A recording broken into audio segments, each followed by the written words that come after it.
Comme en Europe, il y avait l'esclavage en Afrique subsaharienne, mais on va s'intéresser à l'esclavage des différents royaumes d'Afrique de l'Ouest et d'Afrique centrale, qui ont participé à la traite transatlantique, dans le golfe du Biafra. Il y avait plusieurs formes d'esclavagisme. L'esclavage pour dette, l'esclavage des criminels, les esclaves pris par les guerres ou les raids, et l'esclavage par le décret religieux d'un oracle, ce qui a contribué d'une manière importante à l'offre d'esclaves. On peut prendre l'exemple de la société Igbos qui vivait au sud-est du Nigeria. Les esclaves ordinaires étaient les Ohu. Les Ohu étaient soit des criminels, soit des Igbos devenus Ohu pour payer des dettes, ou étaient des prisonniers de guerre. Les Ohu Igbos étaient des esclaves domestiques ou esclaves agricoles, et le statut juridique des Ohu était celui d'un bien mobilier. Et il y avait les esclaves religieux appelés les Osus. Ils devaient servir un dieu spécifique Igbos, choisi par l'oracle ou le maître du Osus. Cette croissance rapide et exponentielle de la traite durant les XVIIe et XVIIIe siècles ont eu des impacts significatifs sur la politique, l'économie et les structures dans la société Igbos et dans les royaumes rivales. Les esclavagistes européens ne se sont pas aventurés à l'intérieur des terres pour capturer ou acheter des esclaves. Eux-mêmes, donc la plupart des esclaves, ont été capturés dans les guerres et les raids menés par les soldats Igbos à l'intérieur du continent africain, et ont ensuite été transportés vers la côte pour être vendus aux esclavagistes européens. De cette façon, le commerce avec les esclavagistes européens, bien que mené seulement sur la côte, a également eu un impact significatif sur les royaumes voisins.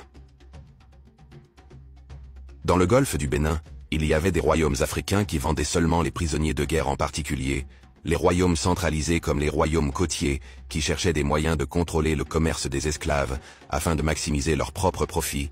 On peut citer le royaume du Dahomey. En effet, dès la formation du royaume au XVIIe siècle, jusqu'à la colonisation française, les rois du Dahomey occupaient une place primordiale dans la société dahoméenne.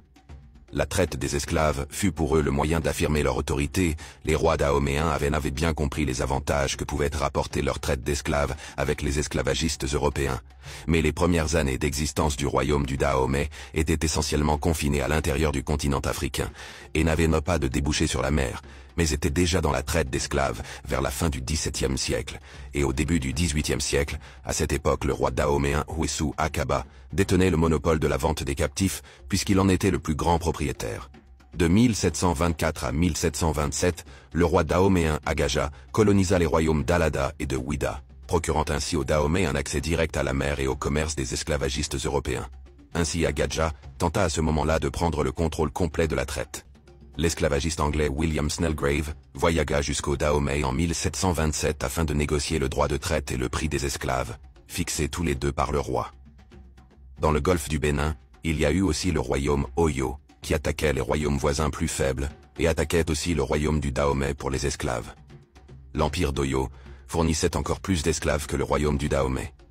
En retour, les Oyo recevaient des armes européennes qu'ils utilisaient pour attaquer les autres royaumes africains, sans oublier le royaume Ashanti, dont son économie reposait à la base sur le commerce de l'or, des exportations agricoles, sur le commerce d'esclaves et sur l'artisanat.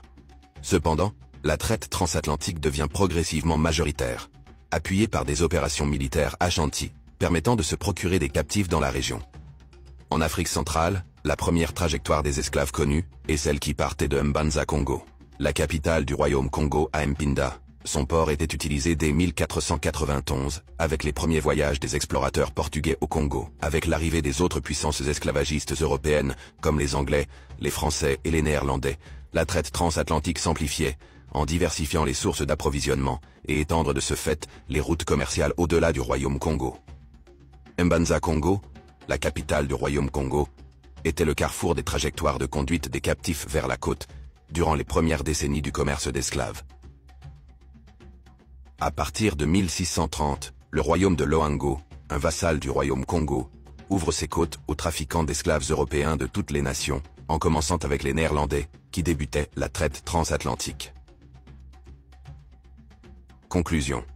Les rois africains qui ont participé à la traite transatlantique l'ont fait pour affirmer leurs autorités sur les royaumes africains, rivales, jusqu'à les coloniser comme Agaja, et pour des questions économiques en effet.